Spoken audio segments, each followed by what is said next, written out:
ბობ სორჯი. ტკივილი, გაურკვევლობა და განდიდება. იობის წიგნის წინასწარმეტყველური ახსნა. თავი მეშვიდე. იობის სამი მეგობარი. წავიკითხოთ იობის წიგნის მეორე თავის მუხლები მე-11-დან მე-13-ს ჩათვლით. და გაიგო იობის ამა მეგობარმა ყველა ის უბედურება, რაც იობს დაატყდა თავს, და მოვიდნენ თავთავიანთი ადგილებიდან ელიფას თემანელი, ბილდად შუხელი და ცოფარ ნაყამათელი და შეიკრიბნენ ერთად, რათა მასთან მისულიყვნენ მისა სამძიმრებლად და სანუგეშებლად. შორიდან აახილეს თვალი, მაგრამ ვერ იცნეს, ხმა აღიმაღლეს და ტირილი მორთეს და შემოიხია თითოეულმა თავისი სამოსელი და თავზე მტვერი დაიყარა. და ისხდნენ მასთან მიწაზე 7 დღეს და 7 ღამეს. ხმა არავის გაუცია მისთვის, რადგან ხედავდნენ, რომ მეტისმეტად დიდი იყო მისი სატკივარი. ჩვენ განვიხილეთ იობის ცოლის რეაქცია. ეხლა მოდით შევხედოთ იმას, თუ როგორ მოექცნენ იობს მისი მეგობრები. ეს სამი ადამიანი გახდნენ იობის გულითადი მეგობრები. მათ ბევრი რამ გადაიტანეს ერთად. როცა მათ იხილეს მეგობრის უბედურება, მათ გაიზიარეს ეს. მათ რომ იობთან ერთად ჩუმად ეგლოვათ, ისინი ყველაფერს სწორედ გააკეთებდნენ. მაგრამ ისინი ფიქრობდნენ, რომ უნდა გამოეთქვათ სათქმელი. ამ მძიმე გამოცდის ბოლოს ღმერთმა მიმართა ელიფას და უთხრა 42 თავის მე-7 მუხლი. აღეგზნო ჩემი რისხვა შენს მიმართ და შენი ორი მეგობრის მიმართ, რადგან ჩემს მსახურ იობივით წრფელად არ ელაპარაკეთ ჩემზე. და მიუხედავად ამისა, მათი რჩევა იობის მიმართ ეთანხმებოდა წმიდა წერილს. თქვენ შეგიძლიათ დაინახოთ ეს თუ მიაქცევთ ყურადღებას იმ უამრავ პარალელურ ადგილებს ბიბლიის ფურცლების ნაპირებზე ჩამოწერილს. სინამდვილეში, ყველა მათი რჩევები შეესაბამება ბიბლიის სხვა ადგილებს. ისინი იძლეოდნენ სწორ რჩევებს, მაგრამ არა თანადროულს. ისინი გადმოსცემდნენ ჭეშმარიტებას, მაგრამ ეს არ შეესაბამებოდა იმ ჟამინდელ სიტუაციას. ჩვენ ღმერთის სიბრძნე გვჭირდება, რათა ვიცოდეთ თუ რა ვურჩიოთ ხალხს. ისე ადვილია სწორი რამის თქმა ურთულეს გარემოებებში. იობის სამი მეგობარიც ამდაგვარად მოიქცა რამე თუ ისინი სჯიდნენ იმით, რასაც ხედავდნენ და არა იმით, რაც ესმოდათ. იესომ თქვა იოანეს სახარების მე-5 თავის 20 მუხლი. როგორც ვისმენ, ისე განვიკითხავ, რადგან მე ჩემს ნებას არ ვეძებ, არამედ ჩემი მომავლინებლის ნებას. ერთადერთი საშუალება განსაჯოთ ის, რაც ვიღაცის ცხოვრებაში ხდება, ეს არის ის თუ რას ისმენ პირდაპირ ღმერთისგან ამ ადამიანზე. თუ თქვენ ცდილობთ გაანალიზოთ ვიღაცის სიტუაცია, თქვენი წარსული გამოცდილებებისა და ცოდნის შესაბამისად, თქვენ მისცემთ სტანდარტულ პასუხებს და ვერ უშველით ამ ადამიანს. სინამდვილეში, თქვენ შესაძლებელია იგი ააცდინოთ სწორი გზიდანაც კი. ასე რომ, თუ თქვენ გაიგებთ ვინმეს შეჭირვებებზე, შეყოვდით, ვიდრე რაიმე რჩევას გასცემთ, ილოცეთ, დაელოდეთ ღმერთის პასუხს. თუ იგი გამოგეხმაურებათ, თქვენ გექნებათ საშუალება რაიმე უთხრათ იმ ადამიანს, თუ ის დუმს, არც თქვენ თქვათ რაიმე. იობის პირველი ტკივილი. იობმა პირველმა დაარღვია დუმილი. დაწყევლა რა თავისი დაბადების დღე. მესამე თავი, ეს არის ადამიანის პირველი მოთქმა განუზომელ ტანჯვებში ჩავარდნილი. იობი არ წყევლის ღმერთს, მაგრამ მან ხომ უნდა მისცეს გამოსავალი თავის ტკივილს და იგი ამას აკეთებს წყევლის რა დღეს, როდესაც დაიბადა. ეს შეიძლება შევადაროთ იესო ქრისტეს უდიდეს გოდებას ჯვარზე. მათეს სახარების 27 თავის 50 მუხლი. ხოლო იესომ კვლავ შესძახა დიდი ხმით და სული განუტევა. იობის მესამე თავში არის ორი პარალელური ადგილი წმიდა წერილიდან, 87 ფსალმუნი და იერემიის გოდების თავი მესამე. 87 ფსალმუნი უნიკალურია შემდეგ შემთხვევებში. მასში არ არის არც ერთი სიტყვა დიდების, მადლიერებისა თუ იმედის შესახებ, ის იწყება ტკივილის მოთქმით. ის გაჟღენთილია ტკივილის მოთქმით და თავდება ტკივილის ყივილით. სულიწმიდამ მოგვცა 87 ფსალმუნი, რათა დაგვიმტკიცოს, რომ არის გარემოებები ღმერთის პროცესებში, სადაც ყველაფერი, რისი შეგრძნებაც კი შეიძლება, ეს არის ტკივილი. ყველაფერი, რისი დანახვაც კი შეიძლება, ეს არის წყდიადი და ყველაფერი, რისი ფლობაც კი შეიძლება, ეს შეკითხვები და ცრემლებია. ღმერთი არასოდეს არ გეგმავდა იმას, რომ ამ შავეთის ველზე დავრჩენილიყავით, ჩვენ უნდა გავიაროთ ეს შავეთის ველი. მაგრამ ღმერთში არის წყუდიადის ადგილი, რაზეც საუბარია 97 ფსალმუნში, როცა თქვენ ერთხმევით ამ ველის ფსკერზე მძიმე ხმით, სანუ გეშვა რომ იცოდეთ, რომ სხვებმა ეს ყველაფერი თქვენამდე გადაიტანეს. საკითხი იმაშია, შესწოდა კი იობმა, როცა თავისი განაჩენის დღე დაწყევლა? მოწმობა გვიჩვენებს, რომ ღმერთი ამას არ განიხილავდა როგორც ცოდვას, არამედ როგორც უდიდეს ფიზიკურ და სულიერ ტანჯვებში მოქცეული ადამიანის გულისხმიერ ტკივილს. იერემია გახლდათ ის ადამიანი, რომელსაც აგრეთვე უამრავი მტკივნეული უბედურებები ჰქონდა გადატანილი თავის ცხოვრებაში და მანაც აგრეთვე დაწყევლა თავისი დაბადების დღე. იერემია წინასწარმეტყველის წიგნის მე-20 თავის მუხლები მე-14-დან მე-18-ს ჩათვლით. და მაინც განვიკითხავთ რა იერემიას სხვა რაღაცეებისთვის, უფალი არ განიკითხავს მას ამისათვის. ეს გახლავთ ტკივილის გამოსახვის საშუალება და ამავე დროს ღმერთის წინაშე შეუცოდავად. მესამე თავი ყველაზე გაუგებარი ადგილია მთელ წიგნში. ეს არის იმ ადამიანის სიტყვები, რომელიც იტანჯება ჭრილობებისაგან დაუძლურებული, დროთა განმავლობაში ტკივილის სიმძაფრე ოდნავ მინელდება, მაგრამ ეხლა იგი იკრუნჩხება ტკივილსა და გაურკვევლობის წყუდიათში მყოფი. შეხედეთ ამას, წავიკითხოთ მესამე თავის მუხლები მე-3-დან მე-5-ს ჩათვლით.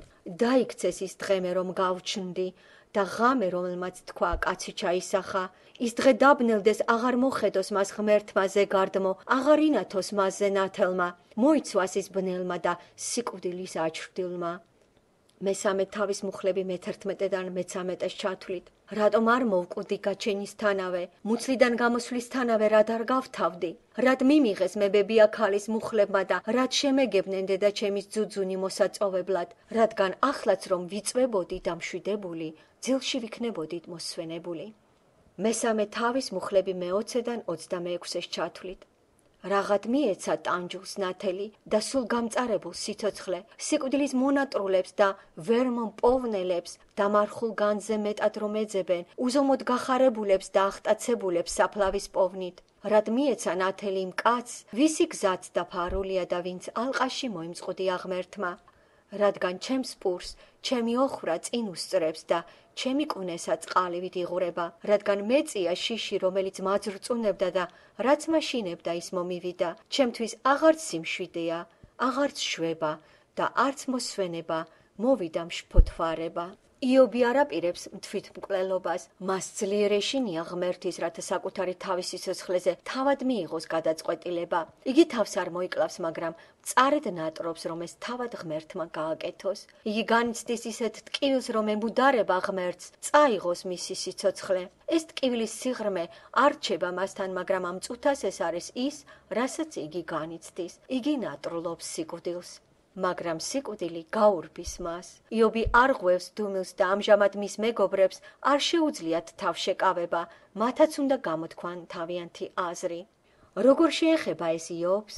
კითხვა, რომელიც განიხილება როგორც ცენტრალური ამ წიგნში. რა ხდება სინამდვილეში იობის თავს? იობის სამი მეგობარი მასთან შედის დიალოგში ამ თემასთან დაკავშირებით, წარმოგვიდგენენ რა თავიანთ შეხედულებებს იმის თაობაზე თუ რა ხდება. მათი არგუმენტები მეტად მჭვერ-მეტყველური და პოეტურად ნათელია, მაგრამ მთელი მათი სოფისტიკის ძირში დევს ერთი ძირითადი პრინციპი. ისინი დარწმუნებულები არიან, რომ იობის თავს დატეხილი უბედურებები წარმოადგენენ მის ცხოვრებაში არსებული ცოდვების პირდაპირ გამოვლენას.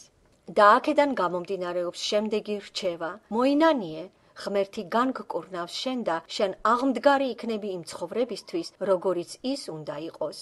იობს ამ რჩევასთან დაკავშირებით მხოლოდ ერთი პრობლემა აქვს. მას არ შეუძლია გაიხსენოს რამე, რაშიც საჭიროებს მონანიებას. მე შემიძლია წარმოვიდგინო კიდეც როგორ ამბობს იგი. მეგობრებო, მე ვისურვებდი, რომ ყველაფერი ასე მარტივად ყოფილიყოს. მე ვისურვებდი იმას, რომ მოვინანიებდი თუ არა ჩემს ცოდვას, მაშინვე განკურნებულიყავი, მაგრამ მე არ ძალმინც გავიხსენო რაიმე, რასაც არასწორად ვაკეთებდი. მე ვიხსენებდი ჩემი განვლილი ცხოვრების თითოეულ საათს და ვერ მიპოვია ვერც ერთი შესამჩნევი ცოდვა. მე არ ვიცი, რატომ მეწია ეს უბედურება, მაგრამ რამდენადაც მე ვიცი, არა ცოდვისათვის. მისი მეგობრები ამბობენ, უნდა იყოს ცოდვა, ღმერთი არ ექცევა ასე თავის მეგობრებს, არამედ იგი ასეთი გზით წვრთნის და უმორჩილებლებს. კვლავ ჩაიხედე შენს გულში იობ, რამე თუ შენში არის რაღაცა ძალიან ბოროტი. იობი პასუხობს მათ. მე-6 თავის 21 მუხლი. იხილეთ საშინელება და შეგეშინდათ. იობის მეგობართა თეოლოგია ეფუძნება შიშს. შიში ამბობს, რადგან ღმერთმა ეს დაგმართა შენ, რამე თუ უყვარხარ მას, ესე იგი ჩვენ რიგში ვდგავართ. მაგრამ ჩვენ არ გვსურს ვიყოთ შენი მიმდევრები. მაშა სადამე ჩვენ უნდა ვიზიარებდეთ იმ შეხედულებას, რომ ღმერთს შენ არ უყვარხარ, რომ იგი განრისხებულია შენზე და ეს ყველაფერი შენი ცოდვილობის გამო ხდება. მაგრამ ამ ყოველგვარი ბრალდების შემდეგ იობი კვლავ მტკიცედ დგას თავის მართლკაცობის პოზიციაზე. იგი ამბობს, 27 თავის მე-5 მუხლი. ღმერთმა დამიფაროს, რომ გაგამართლოთ, სიკვდილამდე არ განვიშორებ ჩემს უმწიკვლოებას. იგი ამბობს, მე ვმოწმობ იმას, რომ მართალი გზით დავდიოდი ღმერთის წინაშე და რომ ეს უბედურება არ წარმოადგენს ცოდვის შედეგს და რომც მოვკვდე ამ შეჭირვებებისას, საფლავში ჩასვლისას მაინც ჩემს უბიწოებასა და სიმართლეში დარწმუნებული ვიქნები. აქ ზოგიერთი ადამიანები იობში ხედავენ თვით მართებულობას. ეს გახლავთ იობზე მეტად ცინიკური და არასწორი შეხედულება. ყველაზე მძიმე გამოცდის დროსაც იგი მაინც პატიოსანი რჩება. იგი არ თამაშობს, იგი ყველაფერს ასახელებს ისე, როგორც ამას აღიქვამს. იგი აბსოლუტურად ალალია იმ საკითხში, რომ ვერაფერს ვერ პოულობს ისეთს, რაშიც უნდა მოინანიოს. და თუ კი ვინმე თვითმართებული აქვს, ესენი გახლავან იობის მეგობრები. ისინი კომფორტულად მოეწყნენ თავიანთ თვითკმაყოფილ სამყაროში და თავიანთ თავს თვლიან გამართლებულებად, რამე თუ მათ არ შეეხოთ ესეთი გამოცდები. მათი პოზიცია შემდეგში მდგომარეობს. ჩვენ არ ჩავვარდით ამ უბედურებაში ჩვენო იობო, რადგან არ ვაკეთებდით იმას, რასაც შენ აკეთებდი. ზუსტად ეს გახლავთ თვით გამართლებულობა. გაგებისაგან დაფარული. იობის მონანიების ყველაზე მამოძრავებელი ძალა შემდეგში მდგომარეობს. ღმერთი იობის მეგობრებისთვის ხურავს გაგების კარებს, ასე რომ მათ არ ძალუძს ზუსტად გაარჩიონ თუ რას აკეთებს ღმერთი მის ცხოვრებაში. იობმა აღმართა გოდება თავის მეგობრებზე. მე-17 თავის მე-4 მუხლი. რადგან დახურე შენ მათი გული გონიერებისათვის და ამიტომაც არ აღაზევებ მათ. იობი ერთ რამეს ამბობს, ყველა დანარჩენი მის საწინააღმდეგოს. იობის მეგობრები ერთმანეთსთან ხმებიან, მაშინ როგორ შეუძლია იობს იყოს მართალი და ყველა დანარჩენები ტყუოდნენ? ეს ძალიან აშინებს იობს, რამე თუ ყველა მისი მეგობარი ერთ მხარეზე დგანან, ხოლო იგი სულ მარტოა. მეგობრების ერთსულოვანი ხმა გამოდის იობის ერთი ხმის წინააღმდეგ. იობი ყოველთვის აფასებდა თავის მეგობრებს, მაგრამ ამჯერად მას აწუხებს ის, რომ მას არ შეუძლია მიიღოს მათი პოზიცია და ალიც უფრო მხურვალედ იშლება იმ ფაქტით, რომ ისინი გულწრფელად ცდილობენ მას დაეხმარონ. თუ ღმერთი თქვენ იობისეულ გამოცდებს გიგზავნით, ნუ გაგიკვირდებათ თუ მეგობრებმა დაგტოვეს თქვენ. ეს გამოცდის ნაწილია. ღმერთი ცდილობს ამოგძირკვოთ თქვენ პირადულობის სიღრმეებიდან. თავიანთ უბრალოებაში გარშემორტყმული ადამიანები ფიქრობენ, რომ გემსახურებიან თქვენ, მაგრამ თქვენ თავს მიტოვებულად გრძნობთ. ისინი ყველანი, ვიზაც იმედებს ამყარებდით, ვერ უძლებენ გამოცდების ინტენსიურობასა და ხანგრძლივობას. ასე დაემართა იობსაც, ასე იყო იესოც და ასე იქნებიან ბოლო დროის ბევრი ღმერთის მსახურებიც. იობის მეგობრებს მისი ცოლის მსგავსად შეეძლოთ გაეზიარებინათ დიდი გამარჯვება იობის ერთგულები, რომ დარჩენილიყვნენ და გაემხნევებინათ იგი უბედურების დროს, მაგრამ მათ დატოვეს იგი ამ გაჭირვებაში. ის მიტოვებულობა იყო იობის გამობრძმედილობის ნაწილი, აუცილებელი ინგრედიენტი, რომელიც ღმერთმა სპეციალურად მოუმზადა მას. იობის მეგობრებისთვის მთავარი საკითხი იყო რწმენა. ირწმუნებენ კი ისინი იმას, რომ ღმერთია ამ ადამიანთან, მუშაობს მასთან და მიყავს იგი ამაღლებისაკენ. ადვილად შესაძლებელია დაეჭვება, რომ ეს ღვთის კაცია და კიდევ უფრო ადვილია ეჭვის შეტანა იმაში, რომ იგი თავის უბედურებაში სწორედ მოქმედებს. იესომ უთხრა თავის მოწაფეებს, მარკოზის სახარების მე-14 თავის მუხლი 27. ყველანი ცდუნდებით, ვინაიდან დაწერილია, დავცემ წყემს და გაიფანტებიან ცხვრები. იესო ამბობდა არა ბრბოზე, არამედ იგი გულისხმობდა მოწაფეებს, თავის მეგობრებს, იმათ, ვინც გაიფანტებიან და მიატოვებენ მას. მოწაფებისთვისაც საკითხი რწმენაში იყო, გჯერა კი შენ კრიზისულ მომენტში, რომ იესო არის ის, რასაც იგი თავად უწოდებდა თავის თავს. ისინი ყველანი დაეჭვდნენ და მიატოვეს იესო. ელიფაზი უეჭველად უფროსია ამ დისკუსიაში, ამიტომ იგი ამ სამ მეგობარს შორის ყველაზე მრავალსიტყვიანია. იგი ამბობს: წავიკითხოთ მეოთხე თავის მუხლები მესამედან მეხუთეს ჩათვლით. აი შენ ბევრს არიგებდი ჭკუას და დაუძლურებულ მკვლავებს განამტკიცებდი, წაბორძიკებულს ფეხზე აყენებდა შენი სიტყვა და ძალაგამოცლილ მუხლებს შენ ამაგრებდი და ახლა შენც მოგადგა და გაბეზრდი, შენც გეწია და შეწრწუნდი. ელიფაზი კიცხავს იობს იმისათვის, რომ იგი სულიერად ზედაპირულია და აგრეთვე სულიერი სიმტკიცის უკმარისობისათვის. იობი რჩევებს აძლევდა ადამიანებს მათ შეჭირვებებში, მაგრამ ეხლა როცა უბედურებები თავად მას დაატყდა თავს, იგი დაეცა. ელიფაზი დასაწყისიდანვე არ თანაუგრძნობს იობს. ელიფაზს უბრალოდ არ ესმის თუ რა ხდება იობის თავს. იგი ავლენს ადამიანის ძალის ხმევას, რომელიც არასოდეს არ იმყოფებოდა დაცემის ამ დონეზე. იობი ამის საწინააღმდეგოდ განიცდის სიტუაციას ღრმა მგრძნობიარობითა და ღვთისმოშიში თანაგრძნობით სხვების მიმართ, რომელსაც თავს დაატყდათ აუხსნელი უბედურება. ელიფაზი რთავს თავის ინტროსპექციას და აგებს იმას, რაც წარსულში დაინახა. მეოთხე თავის მერვე მუხლი. როგორც მინახავს, სიავის მხვნელნი და შფოთის მთესველნი მასვე იმკიან. იგი ამბობს: შენ მხოლოდ იმკი იმას, რაც დათესე ჩემო იობო, შენ დათესე მან კი და ეხლა იმკი ამის შედეგებს. შემდეგ ელიფაზი გადაერთმევა მისტიკაზე. მეოთხე თავის მუხლები მე-12-დან მე-19-ეს ჩათვლით. სიტყვა მომეპარა და ჩურჩული ჩამესმა ყურში, ღამეულ ხილვათა ფიქრებში გართული, როცა კაცთ ძილქუში ეცემათ. შიშმა და ზრწოლამ შემიპყრო და ყველა ძვალი ამით აღცახა და სულმა სახეზე გადამიქროლა. ტანზე თმები ამებურძგლა, შედგა, მაგრამ ვერ გავარჩიე მისი სახე, ჩემს თვალწინ იყო ხატება, დუმილი და მერე ხმა მესმის. შეიძლება ადამიანი ღმერთზე მართალი იყოს? შეიძლება ადამიანი თავის შემოქმედზე წმიდა იყოს? აჰა, თავის მსახურებსაც კი არ ენდობა და თავის ანგელოზებშიც კი პოულობს ნაკლს. რაღა ითქმის თიხის სახლებში მცხოვრებლებზე, მტვერზე რომ უდგათ საფუძველი, მღილივით რომ იხოცებიან. ელიფაზი აცხადებს, რომ მან ანგელოზთა თანდასწრება განიცადა.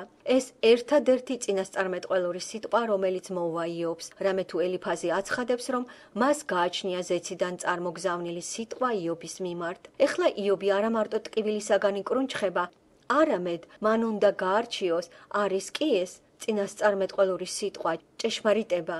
იობი ასკვნის, რომ ელიფაზი ნამდვილად იყო შეცდენილი დემონის მიერ, მაგრამ ამის განსხვავების პროცესი მეტად მტკივნეულია.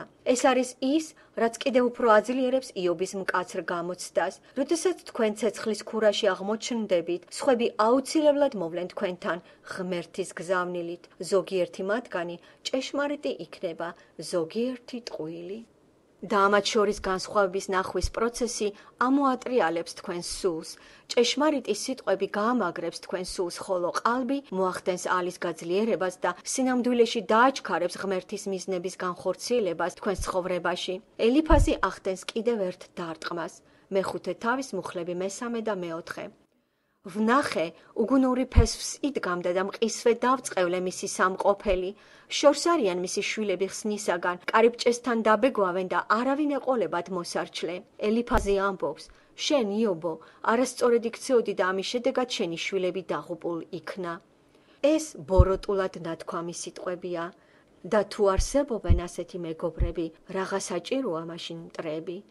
მაშინ ელიფაზი გამოხატავს თავის მედიდურობას, მეხუთე თავის მერვე მუხლი.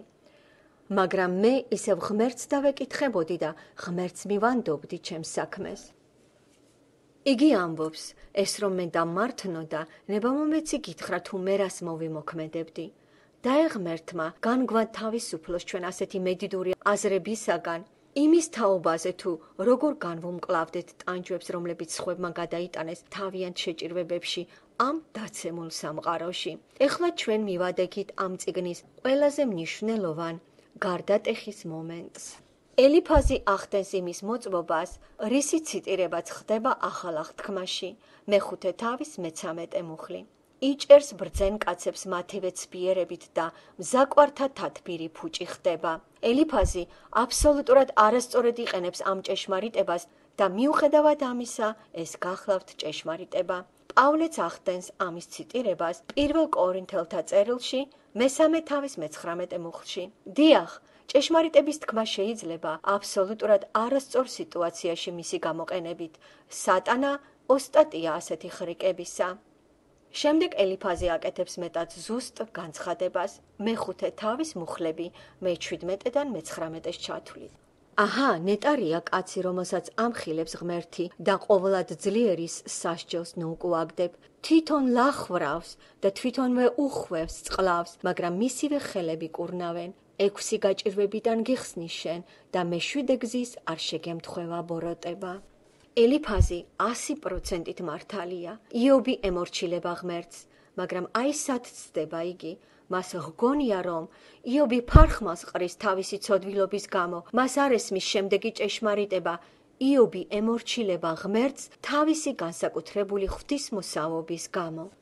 იმის მსგავსად თუ როგორ გამოეცხადა ღმერთი იოსებს, იგი ეცხადება იობსაც და ეუბნება: მოგილოცავ იობ, შენ შეინარჩუნე შენი გულის სიწმინდე ამ ბოროტ თაობას შორის, შენ მუდმივად გქონდა ჩემთან ურთიერთობა, შენ აარჩიე სიმართლისა და უბიწოების გზები, ამიტომ მე აგამაღლებ შენ, მე ვაპირებ მოგდრიკო შენ და აგიყვანო შენ უფრო მაღალ საფეხურზე, ვიდრე შენ ოდესმე იცოდი ჩემში. არის ხედვის ორი საშუალება, რომლითაც შეიძლება ვუყუროთ ღმერთისგან ჩვენს მოდრეკვას, როგორც დასჯა ან როგორც წინსვლა. დიახ, ღმერთი სჯის და დისციპლინას უნერგავს ჩვენს ცოდვილობას, მაგრამ არსებობს აგრეთვე მოდრეკვა, რომელიც მას მოაქვს რჩეულ წმინდათა ცხოვრებაში, რომლებიც მან აარჩია ამაღლებისათვის მათ ღვთისმოსაობასა და მსახურებაში.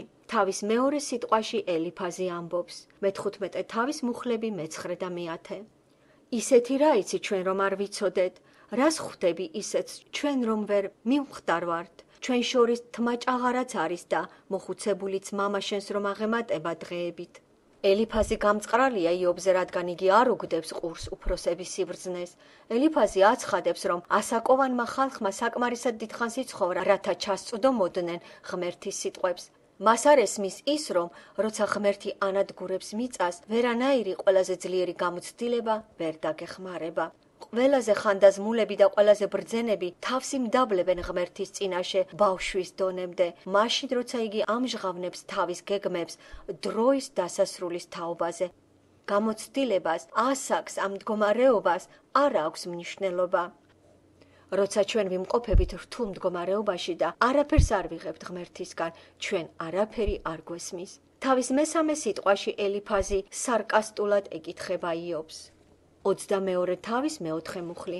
გგონია, შენი ღვთისმოშიშების გამო დაგიწყებს ყვედრებას და წამოვა შენთან ერთად სამსჯავროზე? ღიმილის მომგვრელია, მაგრამ პასუხია დიახ. ელიფაზი ასკუნის მისთვის დამახასიათებელი დარწმუნებულობით, რომ იობმა უნდა მოინანიოს. 22 თავის 23 მუხლი.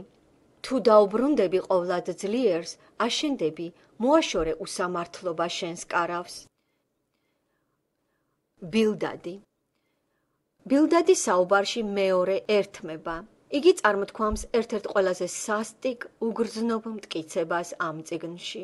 მერვე თავის მე-4 მუხლი. თუ შენმა შვილებმა შესწოდეს მის წინაშე, მან ხელში ჩაუგდო ისინი მათსავე ურჯულოებას. როგორი გზაა მეგობრის დასამშვიდებლად. ბილდადი ამბობს, რომ ღმერთმა იობის შვილები მოკლა იმათი ცოდვების მიზეზად და ამით აძლიერებს ელიფაზის სისასტიკეს. ბილდადი ემხრობა იგივე გამარტივებულ თეოლოგიას, რასაც მისი მეგობარი იზიარებს, რომ იობს ეხლა ყველაფერი კარგად ექნებოდა ის, რომ მართალი კაცი ყოფილიყო, როგორც ამას ამტკიცებს. მერვე თავის მე-6 მუხლი. წრფელი რომ ყოფილიყავ, ახლა იფხიზლებდა შენთვის და აღგიდგენდა შენი სიმართლის ალაგს. იგი ვერ იგებს თუ რა ხდება. თავის მეორე სიტყვაში ბილდადი გამოიყურება ნაწყენად. მე-18 თავის მე-3 მუხლი. რატომ ვითვლებით პირუტყვებად და გონება ჩლუნგებად თქვენს თვალებში? იგი აშკარად ბრაზობს და აღშფოთებულია, რადგან იობი არ ეთანხმება მას. ბილდადის თანახმად, ცოდვილობა ბოროტ ადამიანს შემდეგს დამართავს. მე-18 თავის მე-13 მუხლი. კანს შეუჭამს ნაწილ-ნაწილ, ასოებს შეუჭამს სიკვდილის პირმშო. და აი, ზის იობი თავისი მეგობრების წინაშე, სულ წყლულებით დაფარული და ამიტომაც ბილდადის სიტყვები ერთმნიშვნელოვნად აღიქმება. იგი ბრალსდებს იობს უდიდეს ცოდვილობაში. მე-18 თავის მე-19 მუხლი. არც ნაშიერი, არც შთამომავალი არ ეყოლება თავის ხალხში, არც ნამატი დაურჩება საბინადროში. იგი მიზანმიმართულად ურტყამს გაშიშვლებულ ნერვზე და იობის სულზე, მისი შვილების დაკარგვის გამო.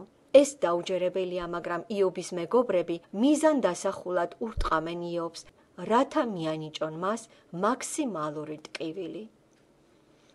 ცოფარი.